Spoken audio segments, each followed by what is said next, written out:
میرے عزیز دوستوں اور میرے بھائیوں، آج تھوڑی دیر کے لیے دنیا کے شور کو اپنے کانوں سے نکال دیں، اپنے موبائل، اپنے کاروبار، اپنے پریشانیوں کو بھول کر ذرا اپنے دل کے دروازے پر دستک دیں۔ میں آج آپ سے کوئی لمبا چوڑا فلسفہ بیان کرنے نہیں آیا، میں تو صرف ایک سوال لے کر آیا ہوں۔ کب تک، آخر کب تک ہم اس دھوکے کی دنیا میں کھوئے رہیں گے؟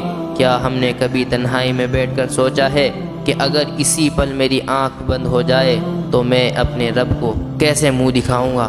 کیا میرا رب مجھ سے راضی ہوگا؟ کیا میرے پاس اس مالک کو دکھانے کے لیے چہرہ ہوگا؟ اللہ تعالیٰ قرآن پاک میں ارشاد فرماتے ہیں، اور یہ دنیا کی زندگی تو صرف ایک دھوکہ اور کھیل تماشا ہے۔ سوچو، ہم جس عزت کے پیچھے بھاگ رہے ہیں، جس دولت کو جمع کرنے میں دن رات ایک کر رہے ہیں، کیا وہ قبر کی پہلی رات میں ہمارے کام آئے گی؟ سوال کریں اپنے آپ سے، کیا ہم نے کبھی اللہ کے لیے ویسے آنسو بہائے ہیں جیسے ہم کسی دنیاوی نقصان پر بہاتے ہیں؟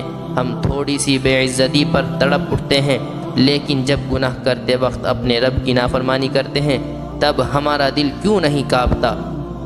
ایک بزرگ نے ایک مرتبہ ایک بڑھیا کو دیکھا جو راستے میں بیٹھی رو رہی تھی۔ انہوں نے پوچھا، مائی کیوں روتی ہو؟ اس نے کہا، میرا ایک ہی بیٹا تھا جو مر گیا، اب میرا سہارا کون ہے؟ بزرگ نے پوچھا، تمہارے بیٹے کی عمر کیا تھی؟ اس نے کہا، صرف 300 سال۔ بزرگ نے کہا، مائی ایک وقت ایسا آئے گا جب لوگوں کی کل عمر ہی 60-70 سال ہوگی۔ بڑھیا نے رونا بند کیا اور حیرت سے پوچھا، کیا اتنی تھوڑی عمر میں بھی وہ لوگ دنیا سے دل لگائیں گے؟ بزرگ نے کہا، ہاں، وہ اس تھوڑی سی عمر میں بڑے بڑے محل بنائیں گے اور تیار کریں گے۔ بڑھیا بولی، خدا کی قسم، اگر میری عمر اتنی ہوتی تو میں ایک سجدہ کرتی اور اسی میں اپنی جان دے دیتی۔ ہماری عمر کتنی ہے؟ 50-60 سال، اور ہم نے کتنے محل کھڑے کر لیے ہیں دلوں میں؟ کیا ہم نے موت کو بھلا دیا ہے؟ میرے بھائیوں، اللہ تو انتظار کر رہا ہے۔ حدیث قدسی میں آتا ہے کہ اللہ فرماتا ہے، اے ابن آدم، اگر تیرے گناہ آسمان کی بلندیوں تک بھی پہنچ جائیں اور پھر تو مجھ سے معافی مانگے تو میں تجھے معاف کر دوں گا اور مجھے کوئی پرواہ نہیں ہوگی۔ حضرت موسیٰ علیہ السلام کے زمانے میں سخت قحط پڑا، ہزاروں لوگ جمع ہوئے، دعا کی گئی لیکن بارش نہیں ہوئی۔ اللہ نے موسیٰ علیہ السلام سے فرمایا، تمہارے بیچ ایک ایسا شخص ہے جو 40 سال سے میری نافرمانی کر رہا ہے، جب تک وہ باہر نہیں نکلتا میں بارش نہیں کروں گا۔ موسیٰ علیہ السلام نے اعلان کیا کہ وہ شخص نکل جائے۔ اس گنہگار نے سوچا، اگر میں نکلا تو رسوا ہو جاؤں گا۔ اس نے وہیں بیٹھے بیٹھے دل سے کہا، یا اللہ، آج مجھے رسوا نہ کر، میں سچا وعدہ کرتا ہوں کہ اب گناہ نہیں کروں گا۔ ابھی وہ باہر ہی نہیں نکلا تھا کہ بارش شروع ہو گئی۔ موسیٰ علیہ السلام نے پوچھا، یا اللہ، کوئی باہر تو نہیں نکلا، پھر بارش کیسے ہوئی؟ اللہ نے فرمایا، موسیٰ، جس کی وجہ سے بارش رکی تھی اسی کی توبہ کی وجہ سے میں نے بارش برسا دی۔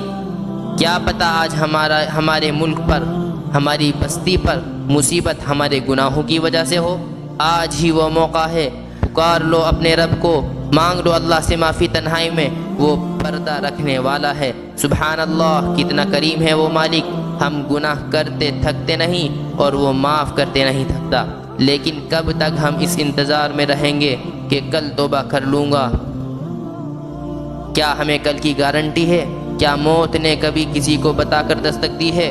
سوچو، اگر موت اس وقت آ گئی جب ہم گناہ میں مشغول تھے تو کیا ہوگا؟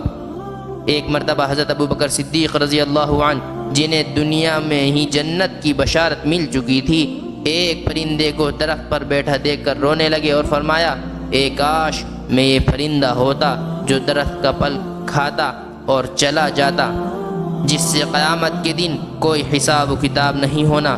کاش میں انسان نہ ہوتا۔ سوچو دوستو، جن کی ساری زندگی نبی کی غلامی میں گزر گئی، وہ حساب سے اتنا ڈر رہے ہیں، اور ایک ہم ہیں گناہ کے ڈھیر پر بیٹھے ہیں اور چہرے پر شکن تک نہیں۔ کیا ہم حساب کے لیے تیار ہیں؟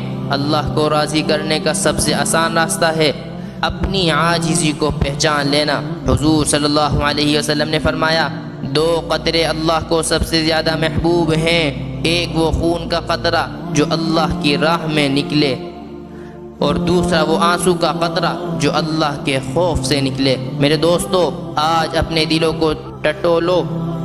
کیا ہمارے دل پتھر ہو چکے ہیں؟ کیا قرآن کی آیتیں سن کر ہماری روح نہیں کانپتی؟ یاد رکھیے، جس آنکھ سے اللہ کے ڈر سے آنسو نکلتا ہے اس پر جہنم کی آگ حرام ہو جاتی ہے۔ سوچو، کیا ہم تیار ہیں اس دن کے لیے جب نہ باپ کام آئے گا، نہ بیٹا، نہ مال و دولت، صرف ہمارا رب اور ہمارے اعمال ہوں گے۔ حضرت عمر رضی اللہ عنہ رات کو سرکاری کام کر رہے تھے، چراغ جل رہا تھا۔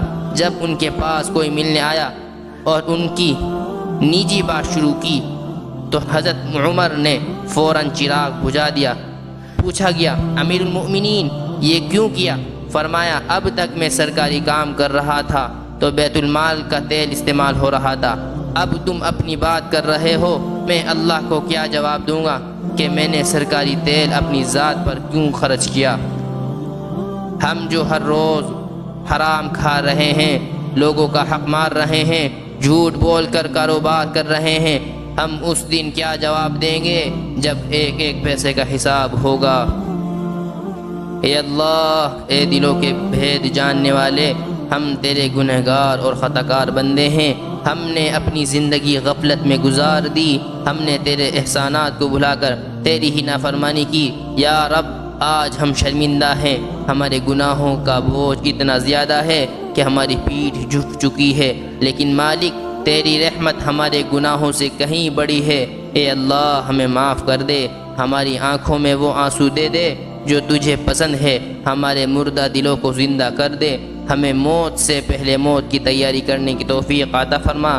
یا اللہ، جب ہماری روح نکل رہی ہو تو ہماری زبان پر تیرا نام ہو، جب ہم قبر کے اندھیرے میں اکیلے ہوں تو ہمارا ساتھی بن جا، ہمیں قبر کے عذاب اور جہنم کی آگ سے پناہ دے۔ اے میرے مالک، ہمیں ان لوگوں میں شامل کر دے جن سے تو راضی ہو گیا اور جو تجھ سے راضی ہو گئے۔ ہماری اس محفل کو قبول فرما اور ہر سننے والے کے دل کو بدل دے۔